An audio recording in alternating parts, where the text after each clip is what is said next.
در دوشنبه تحقیق پرونده جنایی یک راننده ادامه دارد که ویدیوی دشنام‌های او در حق مادر نوزیران راه بحث زیادی را برانگیخت. ریاست امور داخلی شهر دوشنبه روز 13 مارس گفت سیراج الدین نجیموف ساکن ناحیه کوشانیان به تحقیر کارمندان اداره بازرسی دولتی اتومبیلی متهم می شود. در این ویدیو که در شبکه‌های ادناکلاسنیکی و فیسبوک هم نشر شده است دیده می شود چگونه سیراج الدین نجیموف با یک ناظر اداره بازرسی دولتی اتومبیلی وارد بحث می شود.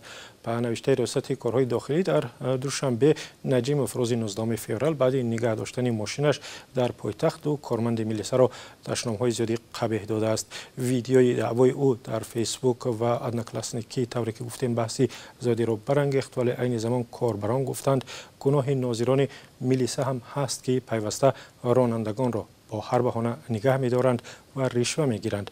دادستانی ناحیه اسماعیلی سامانی شهر دوشنبه برای چنین رفتار که جنایتی سخت به حساب می‌رود روز 27 فوریه امسال به ضد سیراج الدین نجیموف با اتهام تحقیر نماینده حاکمیت در تاجیکستان پرونده جنایی باز کرده است.